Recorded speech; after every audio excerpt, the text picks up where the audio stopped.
Hello and welcome back to Supposedly Fun. My name is Greg and I'm here today to do a Friday Reads. This is where I wrap up the week in reading and talk about any bookish things that have gone on or that are coming up. We do have an exciting bookish thing coming up. I will talk about that in a moment. It's been an interesting reading week. I have been working on 2 books and did not finish either one of them. We'll talk about that when we get to the actual Friday Reads portion of the video. You know, my reading has been very slow for obvious reasons, probably. We'll get into it. But they are both very good books in their own right. So again, we'll get into those. The bookish thing coming up that I want to mention, let's get that out of the way real quick, is that the National Book Awards will be announcing their long lists next week. I believe they are announcing them from the 13th to the 15th. And I didn't see this noted on their website, but I believe fiction is last. And so that should be announced on the 15th, which is an awkward day to be announcing it because I think that's Friday. I will try to get a reaction video posted. We'll see how that goes. Fridays usually end up being kind of slammed.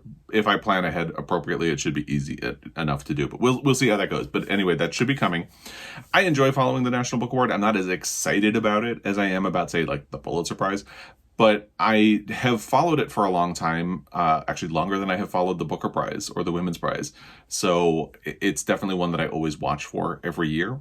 Really excited to see. They have different categories. If you're unfamiliar with the National Book Award, they have a nonfiction category, a translated literature category, a young people's literature category, and nonfiction and fiction. I can't remember if I said nonfiction already.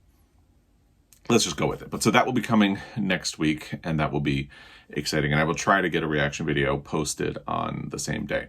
We'll see how that goes. But if you have thoughts about what you would like to see on the long list, because I am not together at all. Last year, I think I dedicated a Friday Reads to, or I did a whole video on books that I thought could have potential for the Pulitzer and books that seemed more likely to be for the National Book Award. And I just didn't really have the energy or motivation to do that this year. So I didn't, and I haven't really thought about what seems more like a potential Pulitzer book or what could be National Book Award or what might be both. But if you have thoughts about what you would like to see on the fiction long list, let me know in the comment section down below. That's the big bookish thing that is coming. Before we get to the Friday Reads, I just wanted to say thank you. First of all, to everybody. There have been so many really nice comments still on the Friday Reads where I announced that we had lost our dog Jamie, which is why my reading life has been a mess. Just a mess, understandably, I think. And I'm still really struggling to respond to a lot of the comments. I have read every single one on Instagram and here on YouTube, and I appreciate them, but I really struggle to respond. I get very emotional very easily. So just wanted to, again, say, if you've left a message, I really appreciate it. Thank you. I might not have responded, but I saw it. I can guarantee you that I saw it. And that has been very sustaining. But there have been a couple of people as well, and actually they are people who have booktube channels or are commenters on YouTube that I wanted to shout out. The first one is actually someone who I don't believe has a YouTube channel, Melinda Ott, very kindly donated to the Oregon Humane Society in Jamie's name. And I'm going to try not to get emotional as I talk about this. That really meant so much to Joel and I because we got Jamie from the Humane Society. So not only is it a nice gesture, it is a nice gesture that is personally meaningful to Joel and I. So I got the email. I didn't have any way. It came from the Humane Society. So I don't have any way of contacting Melinda Ott to say thank you. So I figured I would just take this moment to express it in a video because that really meant a lot. Again, we got Jamie from the Humane Society. We adopted her, and then they discovered that she had a heart condition because they have to neuter or spay an animal before they release it. So they found Jamie's heart condition, and we had to relinquish our adoption of her so they could do a fundraiser, and they managed to cover the surgery. And there was, of course, a danger that somebody else would adopt her. But once she was done with the surgery, we were able to, nobody had stepped in. So we were able to resume our adoption of her and take her home, and she was able to recover with us. But so the Humane Society did great things for us and for Jamie. And again, I'm going to try not to get emotional, but so Thank you, Melinda. That really, really meant a lot. The weekend after we lost Jamie, we went to Helena just for distraction because we wanted to get out of the house. And we went to Montana Book Company, obviously. And I was speaking with Erica in the days before we left. Erica at The Broken Spine. I will link her channel down below. She actually gave me this t-shirt. If you don't remember, it says Black Books Matter. It comes from Mahogany Books in Maryland, I think, DC, Maryland, and Virginia. They have 3 locations. So she actually gave me this shirt a while ago. But we got to Montana Book Company, and Erica had called them, and they put together a gift bag for us, which was lovely. There was a book, there was stickers. I actually have this mug that was in there. It says "You Are Loved." We actually have the yard sign for this in our front window because an artist named who goes by Trans Painter, that's their brand, did this design. They do a lot with these sort of flowers. So they did a "You Are Loved" poster. Montana Book Company turned it into a billboard, or some people in Helena did it. Montana Book Company is involved. And they, in order to fund the sign, sell yard signs and stickers with the pattern on it. And now they also have mugs. So I have that on my desk, and my desk is actually looking really pretty these days. You never really get a glimpse at my desk. Let's just see if we can move this a little bit over, and you can kind of see. This is my desk. So usually I have a pile of like library books or things I want to talk about in a video. I have my headphones, wired and not wired, things like that. I have little notepads, a photo of me and Joel. I have a whole thing of bookmarks. I have the Christmas card that Joel and I did last year in there, pens, index cards in case I want to use those to take notes on books. Joel gave me this because I told him that after we lost Jamie, I told him I really wanted a picture of the 4 of us with Guinness. Again, I'm going to try not to get emotional. So he put this together for me at my request. And it's perfect. It is just absolutely perfect. So I get to look at that. I have my "You Are Loved" mug. I have my Pulitzer books as reference down under here. Doris gave me this. And a really cool rabbit lantern. So this is just so cheerful and fun that it lives here next to my little notes. So in case you didn't already think that Joel and I are adorable enough, we sometimes will just leave each other little notes on Post-its throughout the house. And those are 3 that Joel left for me here. So I left them just because they're fun. And I have one of my little book holders because I rearranged some stuff. I'm going to try to figure out a different system. This is apropos of nothing, but these were basically the only ones that I could find online when we redid the library. And they're great, except they don't fit paperbacks very well. So this is the book Erica gave us. So right now, this is great. But over time, because it sort of hangs over the edges of the paperback, I don't think it would happen to this one, but on a lot of them, it'll start bending and warping. And sometimes it even happens with hardcovers. So I need a better solution. But anyway, I rearranged some stuff because Night of the Living Res was actually warping. So I didn't put it back. I sort of moved stuff around, and now I have an extra. So I need to figure out where I'm going to put it. But also, this is a reminder to me that I need to figure out another solution for this. And my glasses, which I never wear. So that's my desk.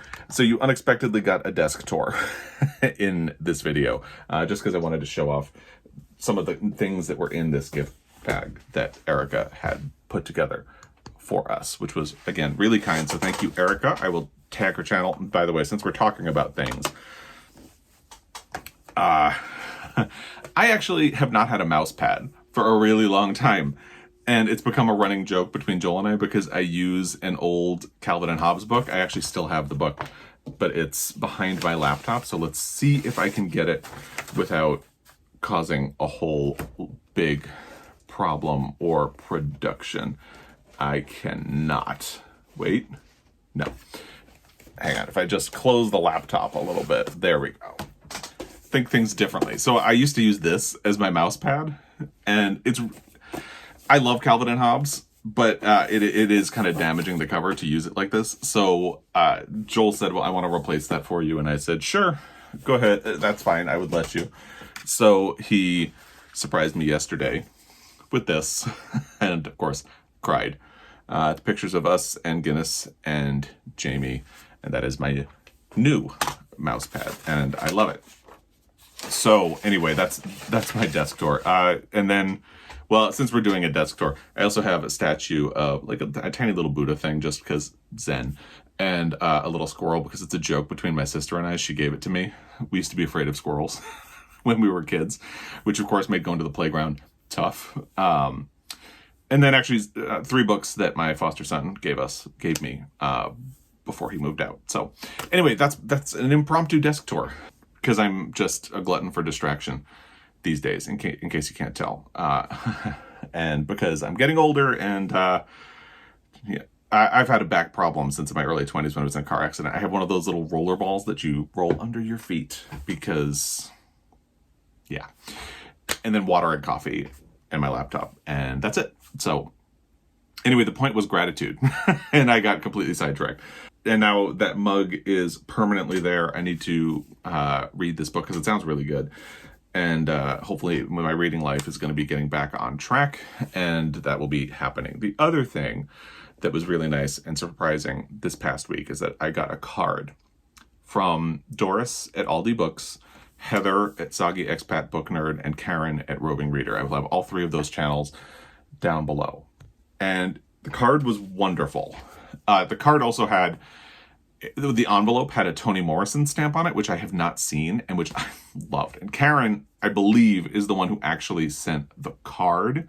So Karen at Roving Reader has the best stamps and knows how to use them. I can't show you the stamp because I have it right here, but it has my address on it, so I'm not going to do that. And I think it has her address on it as well.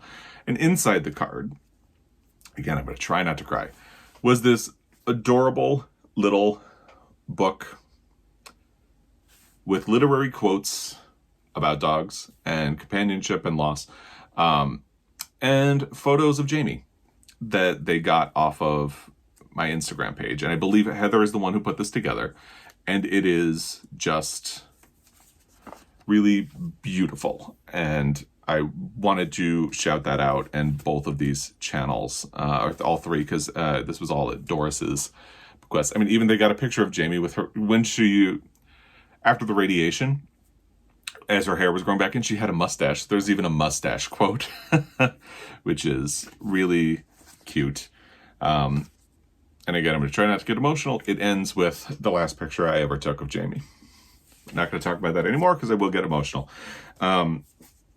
Beautiful. Really, really beautiful. So we are displaying this. We keep all of the cards that we get, or as condolences. We kept them all for Guinness and put it next to the box with his ashes. And we've been doing the same for Jamie. So this will be really beautiful next to all of that. Anyway, let's talk about the reading. I really just wanted to shout all of that because these acts of kindness have really meant a lot, even though I'm on the verge of crying. It's really beautiful. And, you know, when people do great things, I think it's worth acknowledgement. And these are things that really meant a lot to us. Anyway, Friday reads. I had a really hard time getting back into reading, as you can imagine. So last Friday, 1 week ago, I'm actually filming this on Friday again, which is it was my old way of doing things. Film on Friday, post on Saturday.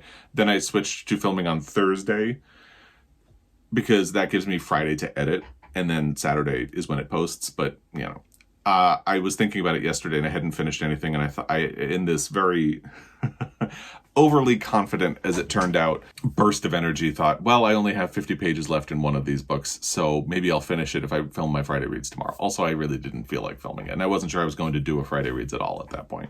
I ended up just spontaneously deciding to do one this morning.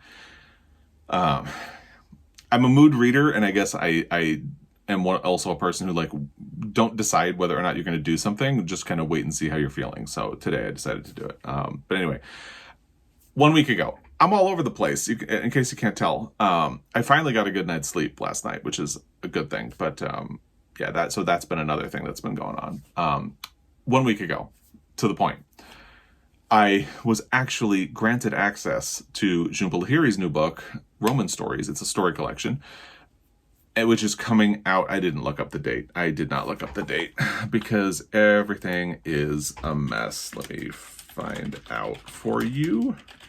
But I got access to it, and I am so excited about this book. I have read every fiction book that Jhumpa Lahiri has released, so I have to read this one. And I love her writing. I think she's a really great writer. So this is going to be released on October 10th. So it's coming. I'm so excited about it. So I got access to it, and I thought, well, maybe, I don't know if I'm in a mood right now, but I'm so excited about this. Maybe this will help. It's short stories, so let me try this, and then on audio I'll do something a little more fun. So I started it, and under usual circumstances, I am 1000% sure I would have been done by Monday. I'm still reading it. I still have 50 pages left. This is actually the book that I had started, or I had 50 pages last night and Thursday, yesterday. And I thought to myself, maybe I'll finish it and then I'll have something I can actually talk about and have done when I film a Friday Reads. But I'm loving the book. It's not the book, it's me. It's my fractured, distractible, all over the place, grieving brain that's making everything really more difficult than it should be right now. It's a process. If you are unfamiliar with Jhumpa Lahiri, she won a Pulitzer Prize for her debut story collection, which was Interpretive Maladies. I love it. It's a book that I talk about a fair amount on the channel.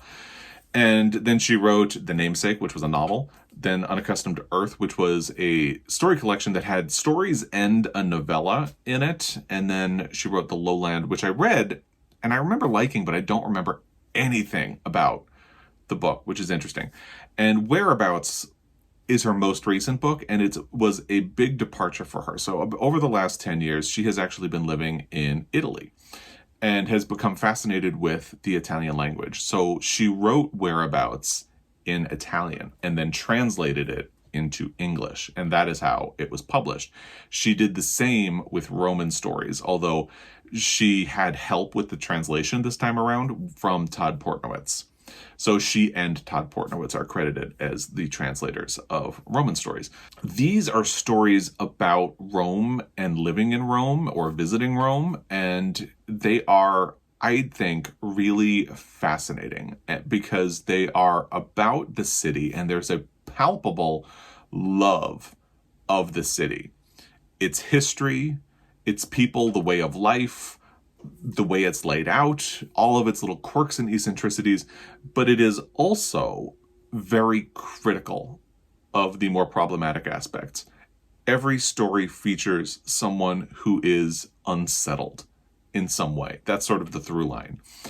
They are unsettled either because they have been targeted by racism, and Italy has a race problem, but I'm not so familiar with Italian society that I feel very confident talking about this, but I do know that Italy has a race problem, very different from the United States' race problem.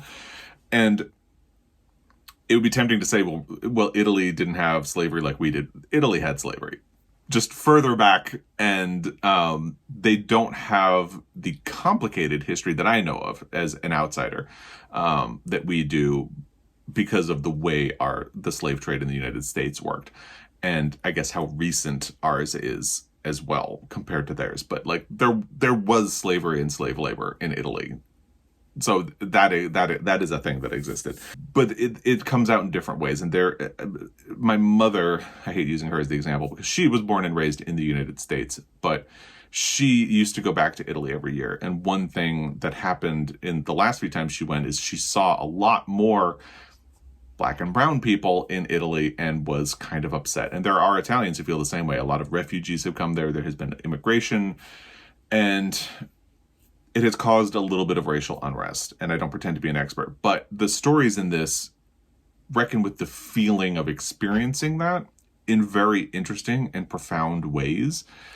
While, again, really loving the city and appreciating it. And that feeling of unsettled, in a way, I think part of why it's also taken me a long time to get through this book is that feeling of being unsettled is not the vibe I'm going for right now. But I do really love the book. So I have about 50 pages left. And what's interesting as well is that I can feel Jhumpa Lahiri playing with form and structure and experimenting and really getting out of her first 3 books set a sort of mold. Interpreter Maladies, The Namesake, Unaccustomed to Earth, all very specifically dealt with Indian American or Indian people and their lives. And then she really had a departure with Whereabouts, which is set in Italy, but you don't really know much about the protagonist. So it's a huge departure, and it's a great book. And Roman Stories, in some ways, is a bit of a return to the way things were before, but an evolution of it. So she's not a writer that you can ever feel bored reading, because she is constantly growing, constantly evolving, but you can always rely on her for really elegant, precise, and just luminous prose. I'm really loving the book. I think it's fantastic. I really want to finish it. So again, it comes out October 10th. If you have not pre-ordered it, I'd recommend that you do that, or check your library. I'm sure your library will be getting a copy. The question is how many holds are on it, so you might have to wait a while for it. But I'm really loving this book, and I'm very grateful that I was given access to it early, because it is providing a distraction.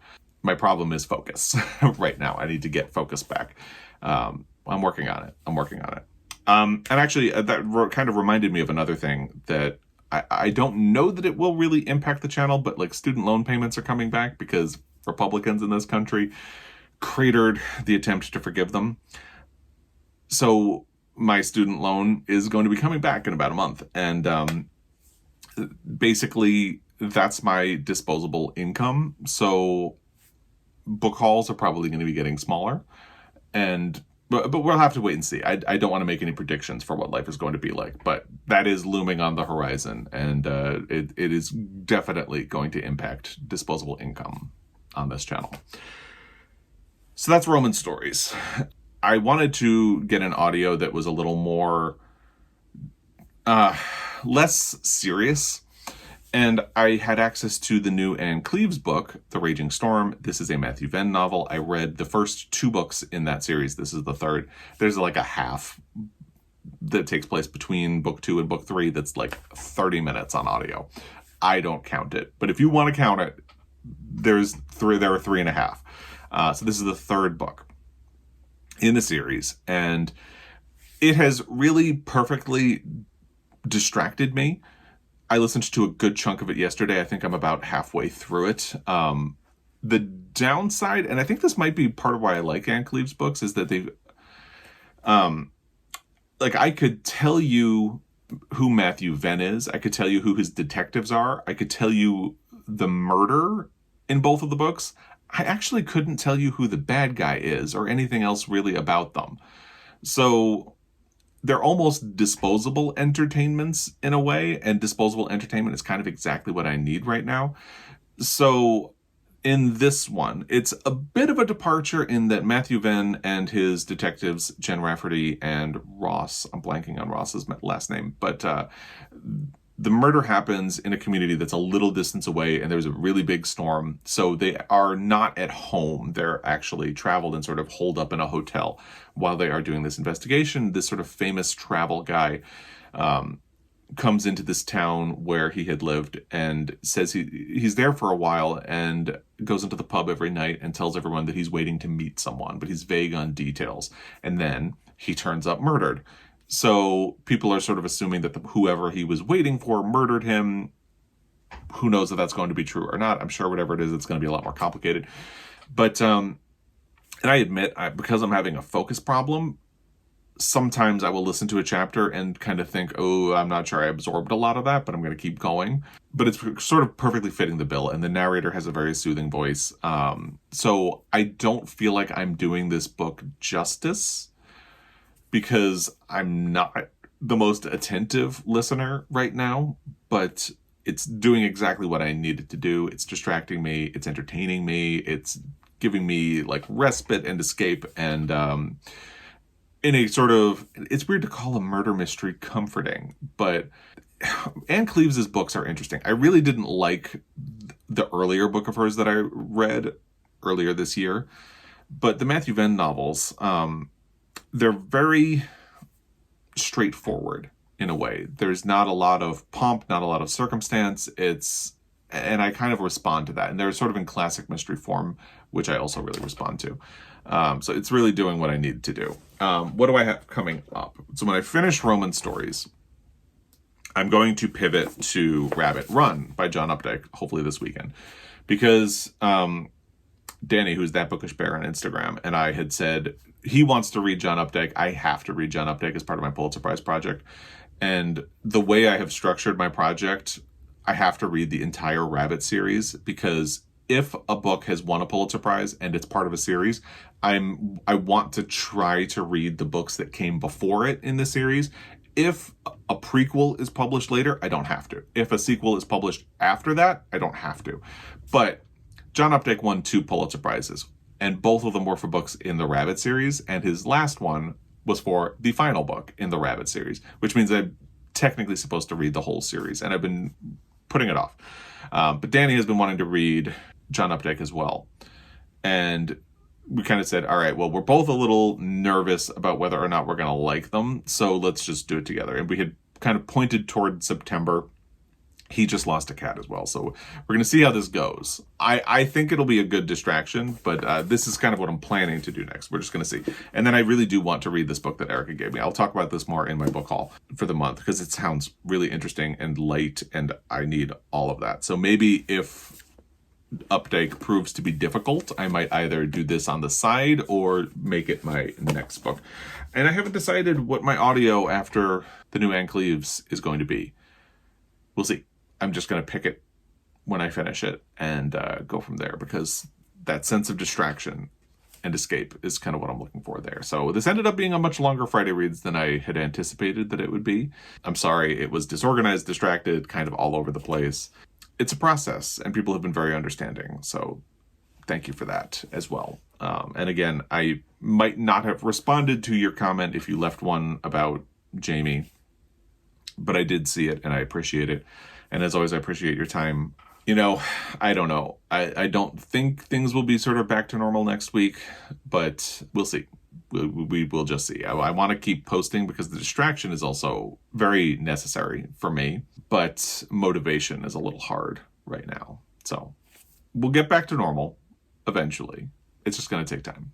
So thank you for your patience and understanding during that, even if you haven't left a comment about Jamie. I appreciate the patience and the understanding and everything. So as always, I really appreciate your time, and I will be back. Until next time, happy reading.